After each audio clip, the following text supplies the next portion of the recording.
Aphrodite, the goddess born from the waves.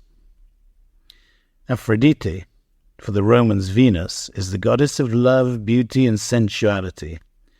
She inspired love and lust amongst gods and mortals until they went mad. According to legend, when Cronos cut his father Uranus' genitals off and threw them into the sea, from the spray of the waves was born Aphrodite, emerging from the water in a shell. She is said to have been born an adult and endlessly desired by everyone. According to the Judgement of Paris, Aphrodite competed with Athena and Hera to see who was the most beautiful goddess, and Aphrodite was the chosen one. She is a smiley goddess with quick eyes, and her influence extends throughout the florid fields, the abundant harvests, and the miracle of birth.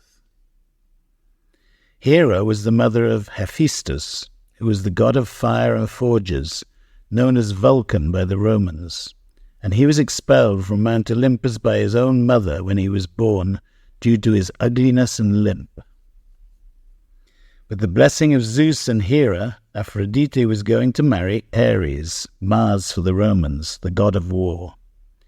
In light of this, the gods organized a big party and showered the couple with gifts. On the occasion of the wedding of Aphrodite and Ares, Hephaestus took revenge on his mother for having thrown him off Olympus. As the most skillful of blacksmiths, he forged a beautiful throne as a gift for Aphrodite. On seeing this, Hera thought that it was more suitable for her, and sitting on it majestically, she became trapped by the arms of the throne and could not escape. The efforts of Ares and even Zeus to free her were in vain. Then was heard amongst the guests a voice which asked, "May I try?" Zeus asked the stranger who he was, and he replied, "I don't blame you for not recognizing me, sir.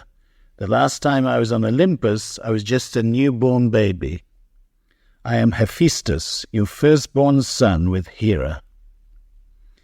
Zeus said, "My son, if you can free your mother from this throne, both of us will be very grateful." Hephaestus limped towards the throne, and when he placed his hand on it, the diabolical arms immediately freed Hera. So Zeus, as a sign of gratitude, gave Aphrodite to Hephaestus as his wife. Despite her marriage to Hephaestus, Aphrodite had many lovers, the main one being Ares, who originally was going to be her husband.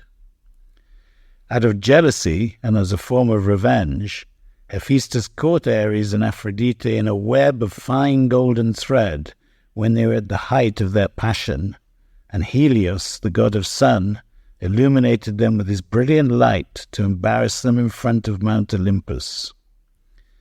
With Ares, Aphrodite gave birth to Eros, Cupid for the Romans, the god of love, a child with wings that represent desire, and he shot arrows from his bow, making those who receive these shots fall in love.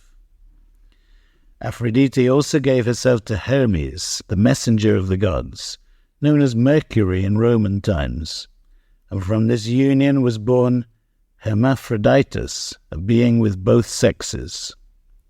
With Dionysus, Aphrodite gave birth to Priapus, a child with enormous genitals.